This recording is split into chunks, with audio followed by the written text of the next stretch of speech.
Ile mokeo, ile mokeo, ile mokeo. Alaafia ni. Is peace here with you today? I certainly hope that peace is here with us. My name is Alashe Michael Ochosi, and House of Honor, I greet you. It is my pleasure today to introduce you to a story that I wrote about 20 years ago, and it was published in my book, African Spirituality versus the African American. And it is a story that I found over the years that teenagers and young adults particularly seem to like. I describe it as something of a neo-African or neo-Yoruba creation story. You may find the story not only in the book, but also it may be read on my website, Oshoosi.com. Oshoosi is one of the many orishas or deities in the Orisha-Ifa religion.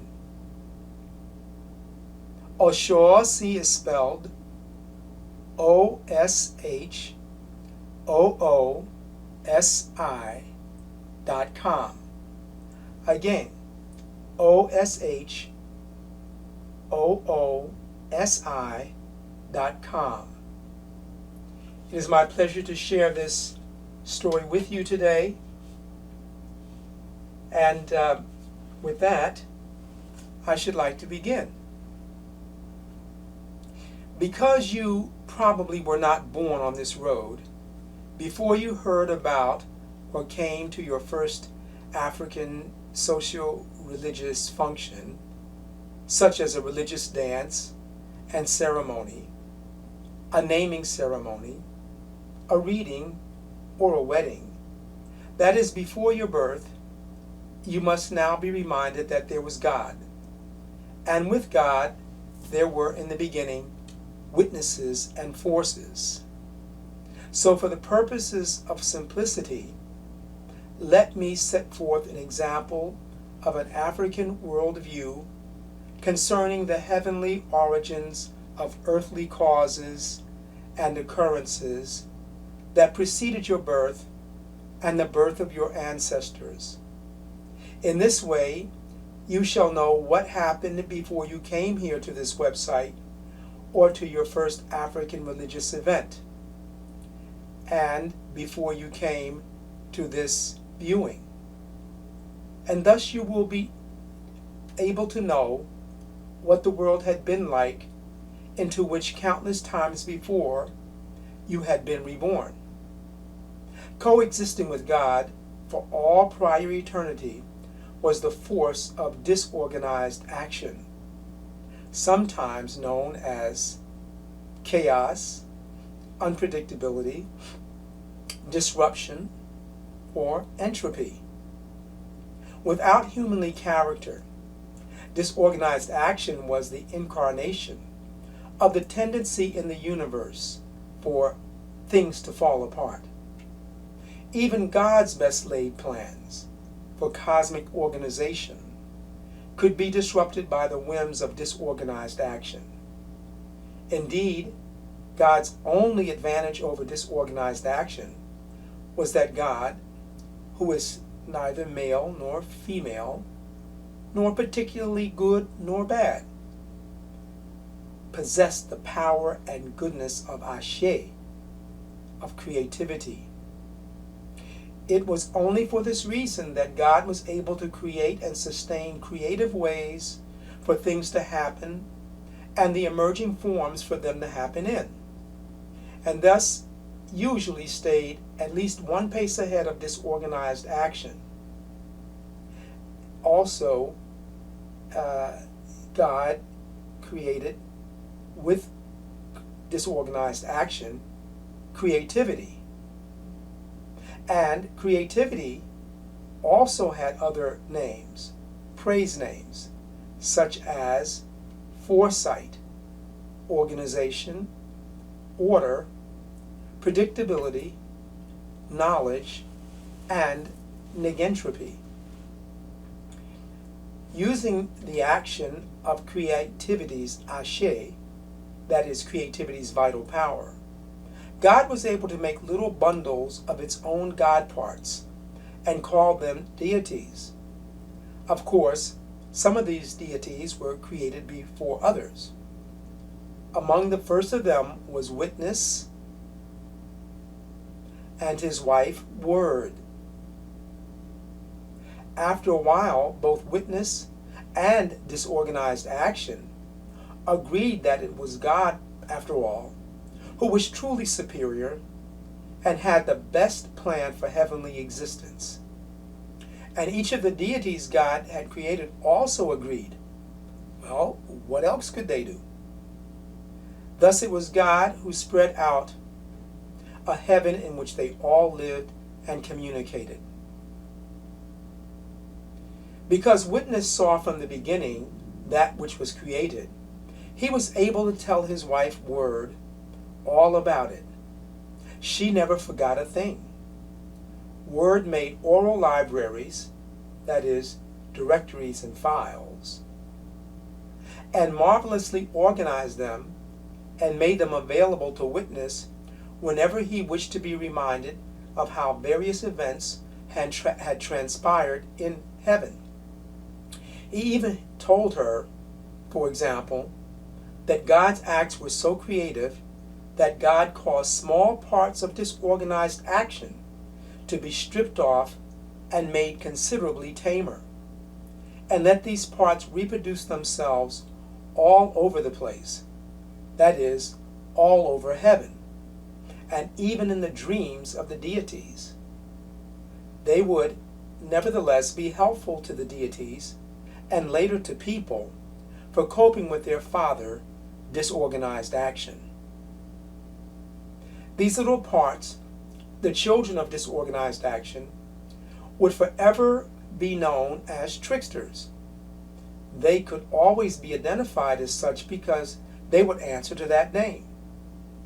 God had ordained them, and, unlike the case with their father, disorganized action, there was at least some assurance that these children would not be so disruptive to the deity's plans, so long as the deity spoke kindly to them and gave them little treats, and always recognized them first before doing anything, and at the completion of doing things. By contrast with disorganized action, one was always taking a chance and needed a hope that one's plans would not be disrupted. One day Witness told Word that he saw God take parts of heaven, a few things in it, and energy packets called the seeds of growing life, and cast them below to form what we now call Earth, the living world. And just as God had taken from self little God parts and made deities, the citizens of heaven, God also was to take some of self and invest these little bundles with some of the Alashe of creativity and some of the stuff from which destinies are made, and set them apart, stored in a heavenly warehouse, until a day certain in the living future when they would be transported to and finally fashioned on earth. When combined with the seeds of growing life, these little bundles of God parts would become genes and eventually people. But that's getting ahead of the story. God described the deities as selected heads because they not only had lives, but they were also the sources of great creativity, intelligence, and specific destinies. God simply described the little bundles of God parts that were tucked away as heads because they also contain creativity, intelligence, and specific destinies, but in much smaller amounts. Some say that God sent special animals down to decorate the earth, and others say that God sent human beings and other deities down to do it. Probably both versions are correct. But what is surely true is that both the deities and the animals loved the earth so much that they all wanted to regularly vacation there, and they did. In fact, many of the animals decided to stay on earth permanently. But the deities did not believe this to be correct. And being what they were, capable of both nice and not so nice things, they soon started to eat the squatter animals, believing that the little creatures needed an attitude adjustment. Everyone knew that, basically, the animals were heavenly creatures, or so reasoned the deities. But they made the animals so nervous that the animals started to compete with and eat each other also. Because they did this, that is, they took the law of diet into their own hands, they also started to fight, to manipulate each other, to conflict, and to spoil things on this earth, the very living world that they had done so much to decorate beautifully, in accord with the expert advice of harmony. Harmony, on the original request of God, had aesthetically and rhythmically and lovingly sewn together the stars, the moons, and the celestial lights of heaven. So her advice on the decoration and design of the earth was well respected in the work of the deities, who themselves were busy about laying out vacation resorts for their kind. For example, mountains, hills, and the seas and the oceans, and painting the sky with rain and rainbows. The deities to continue to live, socialize, and hunt on earth whenever they came down to visit. The little tricksters also came down and spread themselves out all over the world. They were into everything, and there was no way to get them all back into heaven. In order to keep these little tricksters from playing with and maybe even spoiling their vacation plans, the deities decided to use them as errant messengers, little boys and girls. The little tricksters were happy with this arrangement, because in this way they could be given little treats and be called by name, that is, recognized, before and at the end of every organized activity in which the deities engaged. A similar practice had been occurring in heaven from near the beginning of memorial time, because God was especially pleased with the little tricksters that he had, or she had, created. Perhaps unknown to the deities, because of their notices to and request on the little tricksters. These little fellows and girls had seen every event, problem, lesson, solution, and experience the deities had experienced themselves in heaven and on earth. And because the tricksters loved Witness and his wife Word so much, they agreed to tell Witness everything they saw on earth from their perspectives, and even agreed to carry Word on their backs everywhere she wanted to go and speak. As you can see, because of the tricksters, Witness got to know how the deities functioned on earth, what their opportunities and problems were, and what their rituals, offerings, sacrifices, and ceremonies were that they used to remove problems or to gain advantages. The deities themselves would often ask the little tricksters to find out for them, from witness, how other deities solved problems and had good times in heaven and on earth. And of course, for a small offering, the little tricksters did consult with witness on their behalves and transmitted the information accurately to them. Thus, witness got to know all that was happening and that could happen in the lives of the inhabitants or the visitors to earth.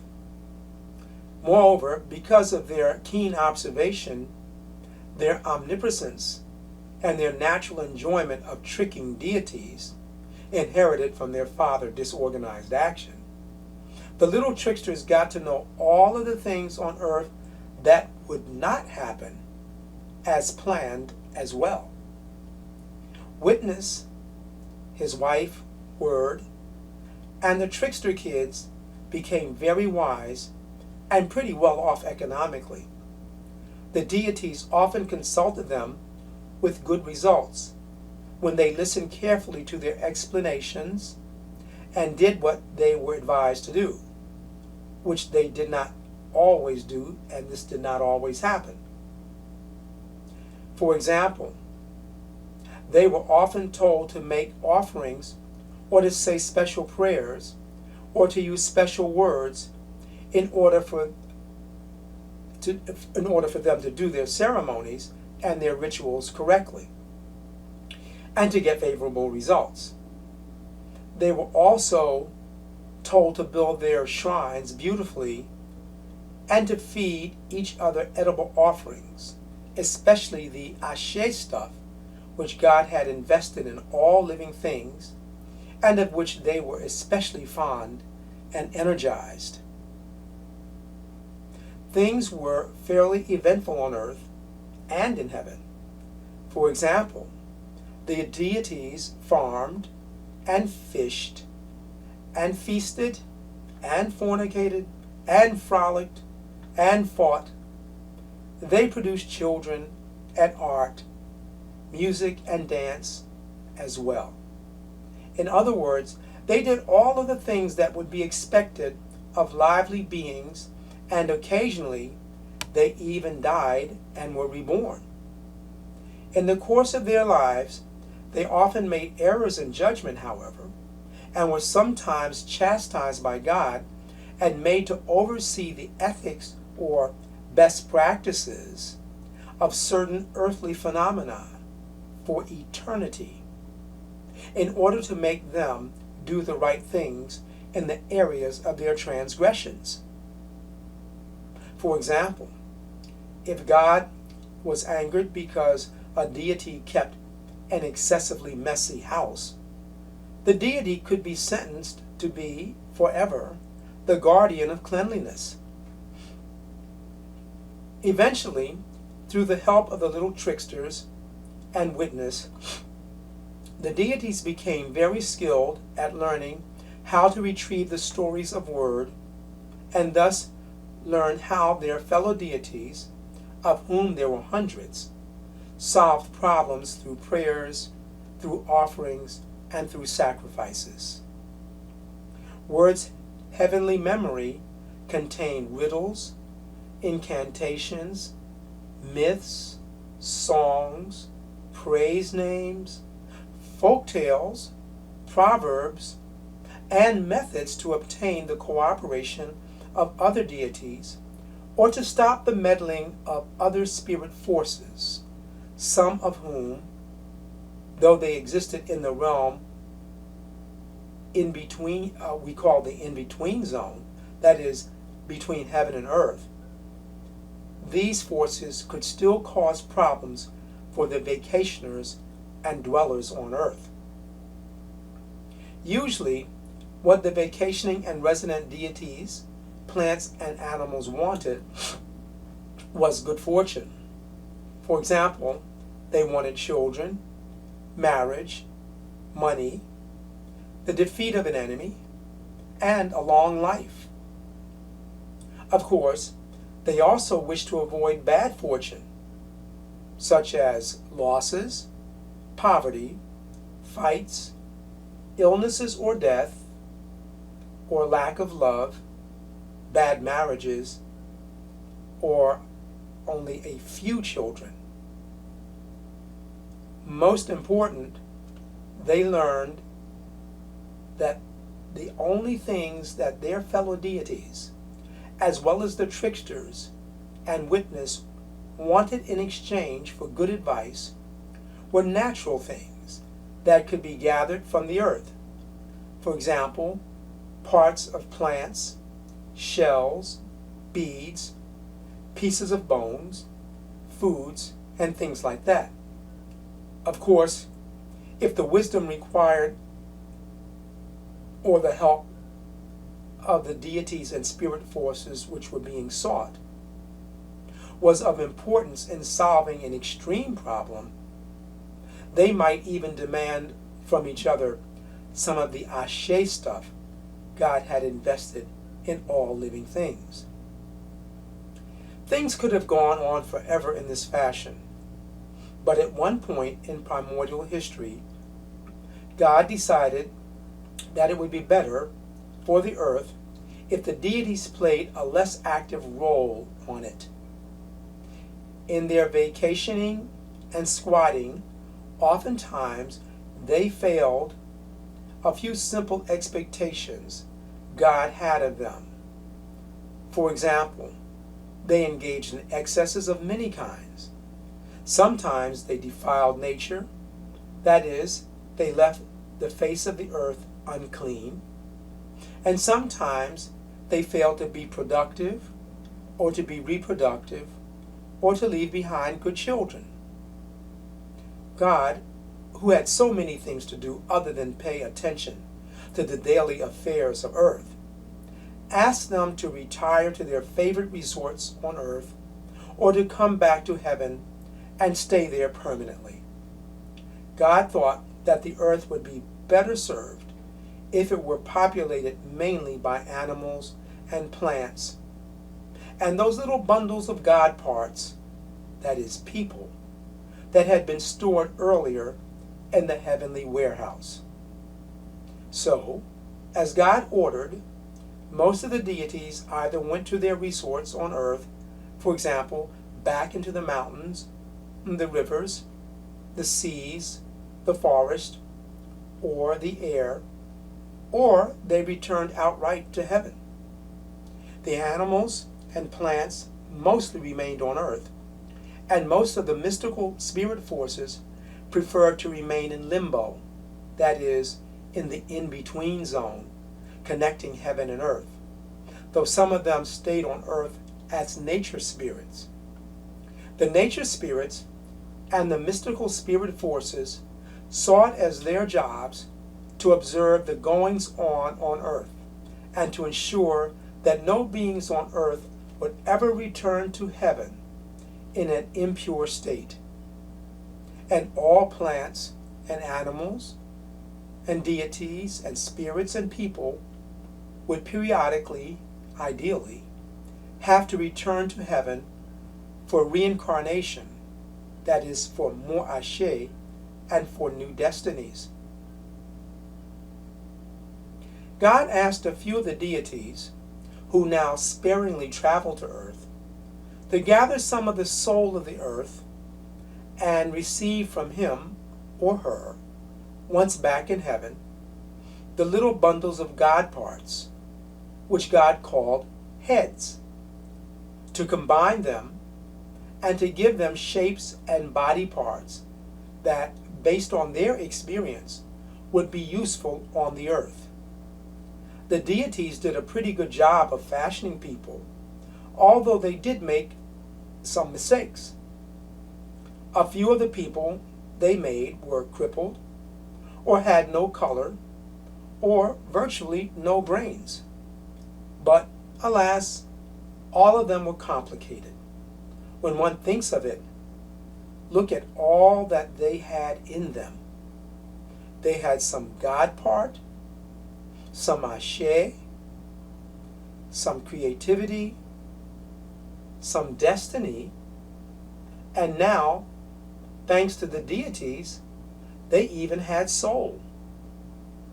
Indeed, they had nice shapes and body parts, and they left shadows when walking under the sun.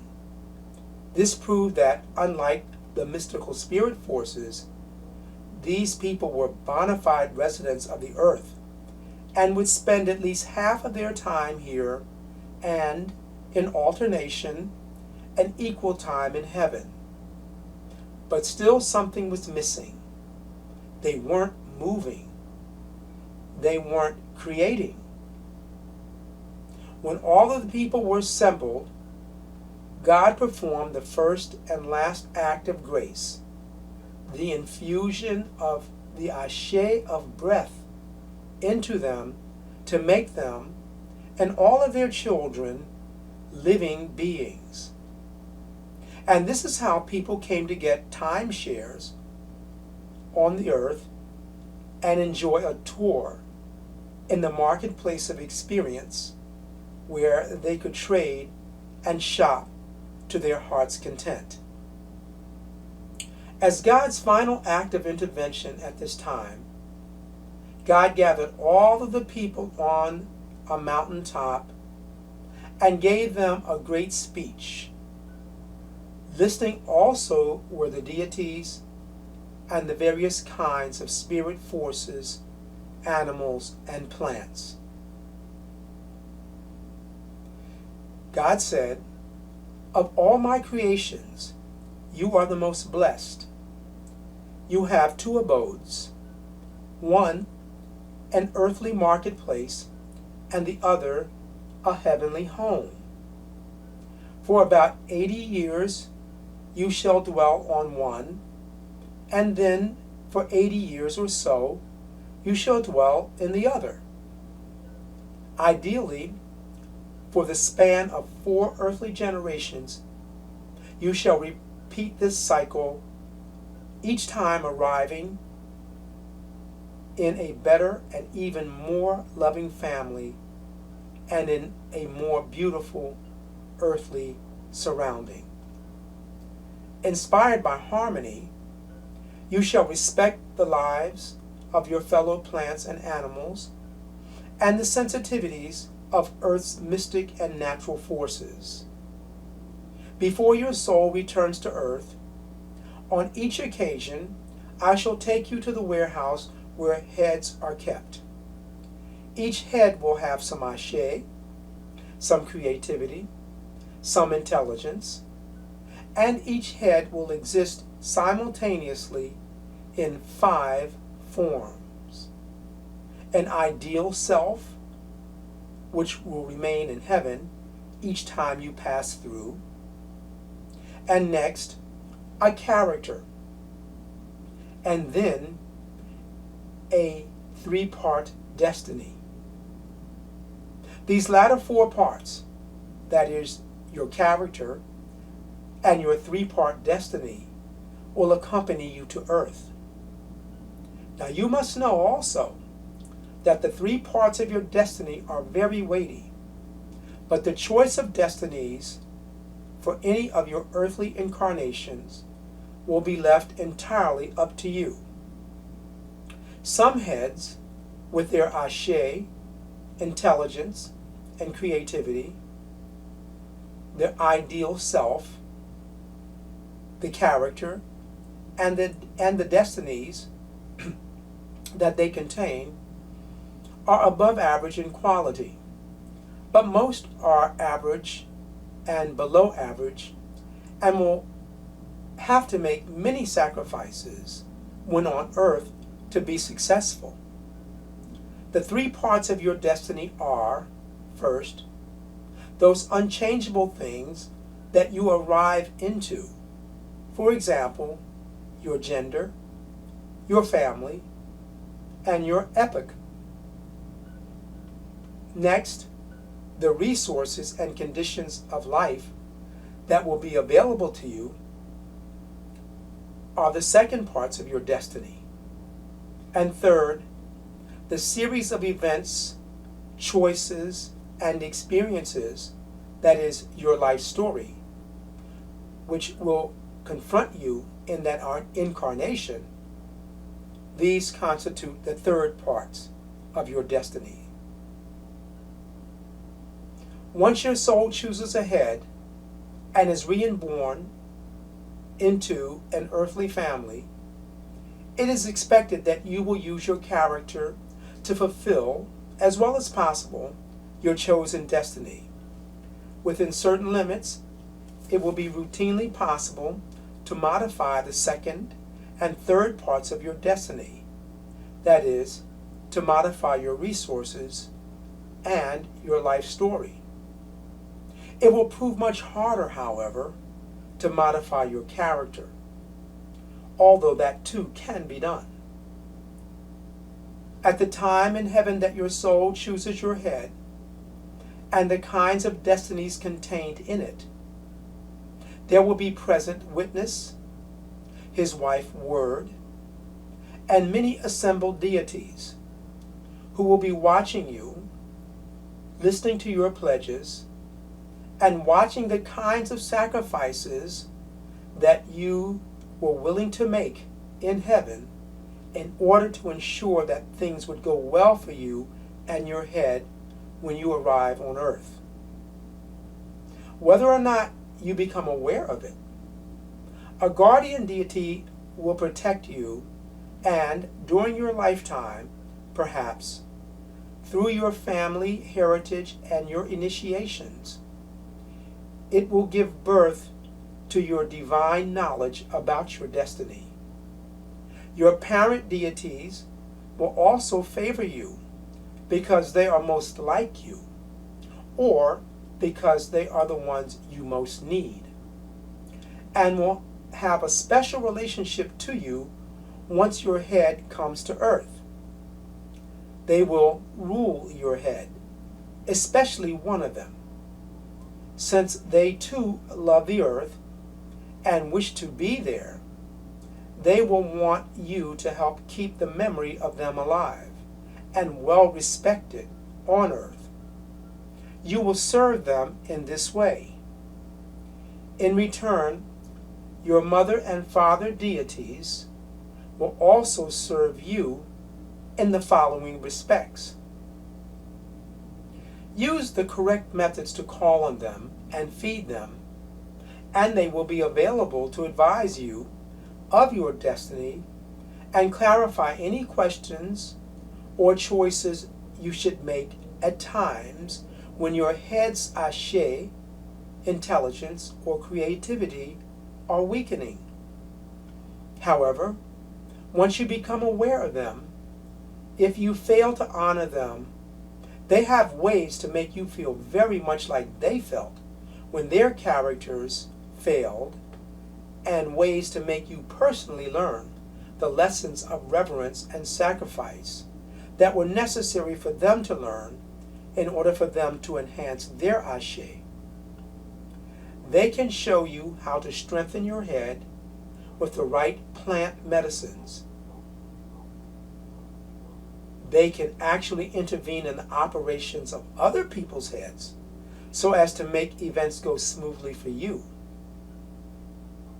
And they can foresee what kinds of problems lay on your current road. Sing to them, dance for them, maintain their altars or their faces nearby, and help others who also serve them. Additionally, Witness, Harmony, and the Trickster Kids will have shown the knowledgeable among you how to divine to the deities. That is, how to engage in divinatory speech and to address and receive answers from your foreparents. That is, how to ask them questions in order to know, for your benefit, in which one of Word's libraries is contained the experience you or others might endure and master at any given time. Recall that when the deities were on earth, they had done everything you could possibly think of and had encountered every pleasure and problem you are likely to encounter. Since they can see the future and know the past, their advice and actions are very powerful, steeped in Alashe, and for your edification, most of the deities have left behind, hovering near the earth or in it, their own spirit doubles. Your deity spirit doubles may actually come personally to visit you if you are lucky enough to dance and sing to them just right. When they come, your body will take care of itself for a while, and your head will be totally engaged with the spirit double and what it wants and with what it has to say. These possessions are blessed moments. I, God, warn you, however, that I shall give you each only a few notes to sing, so use each one carefully. Finally, it is time that you understand time itself, or more precisely, time themselves. Just as head is the one deity whom you will never be without, time is the deity whose eye you can never escape. For, like the trickster children, time is everywhere. Understanding your obligations to time will not be easy, because there is, to start, the mother of time and the father of time. And time, which can never be saved, is most often short. The mother of time is concerned with the progress of your life, of your family, and of your people. Since you will start as a baby, you will be headed into the living future. That is, next you will be a young child, then an adolescent, a young adult, a mature adult, an elder, and if you have faithfully gone through your rites of passage, then when you die, you will become an ancestor, an honored ancestor. This is the direction of the living future, and since it is the special concern of the mother of time, the women among you will exercise special influence on its shaping and nurturance. The living future is the exuberance of life, the morality of the individual, the nurturance of the individual, and the integrity of the local ecology. There is also the father of time, whose special concern is the memorial future. He is concerned about what lay ahead or down the road in the direction that the ancestors are going. He wants to make sure that they are well equipped and purified to return to heaven, and that the conditions of earth, that is, its moral controls, its standards, its families and ecology, are such that the ancestors will not leave with heavy hearts, nor return to it, the earth, while it is in a state of chaos, that is, the earth as modified by disorganized action. The fathers also want to assure that the spirit forces and the mystic forces find the ancestors' journeys back to heaven to be acceptable. In other words, Just as there is a future on earth for the living, with the youngest children arriving further into that future than the present ones, there is also a future for those headed into the past. Those ancestors who will have temporarily left you and your families behind. Among them, the ones who died first will be further down that road into that future than the ones who have died recently. It is mainly for men to be concerned with the satisfaction of the ancestors and knowing what they want in terms of family morality, family sustenance, and the integrity of the neighboring ecology. Though these two futures appear to be in opposite directions, this is only an earthly illusion. In reality, they are but twin arrows headed in different directions on the same circle of reincarnation. The mother of time and the father of time are happily and eternally married and dynamically balanced. Wherever father predominates, mother will be represented also. And wherever mother predominates, father's voice too shall be heard.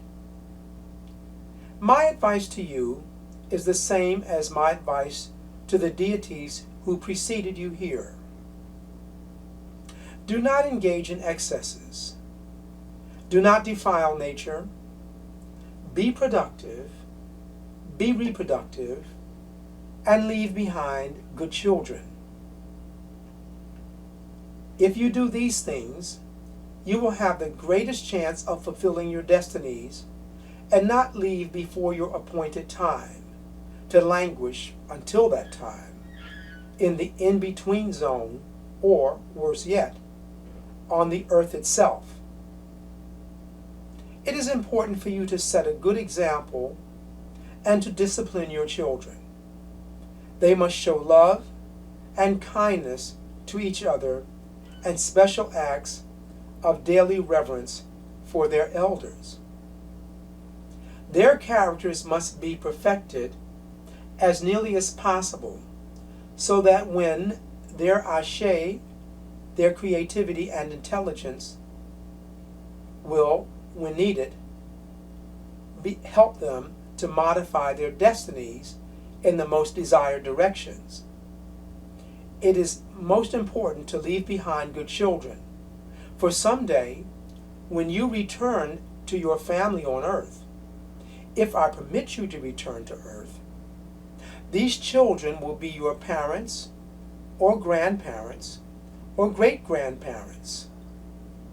But as you guide your children, respect them, for the youngest leaves of the tree grow closest to God. It will be no surprise to you then why the elders and the grandchildren will have a special love for each other. One has recently been where the other is about to go. Also, be kind to your children, for, after all, they get to choose your nursing home. There will be among you the deities, the ancestors, the knowing, and the unknowing. Serve the deities.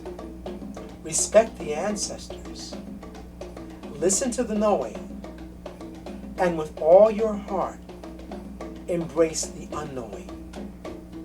Your ancestral and deity Alashe will be passed down and around through the cycles of your family, for in all that I have designed, just as I may be represented on earth as the rock of eternity, the family is the bedrock of your cosmic cycle and your religious experience.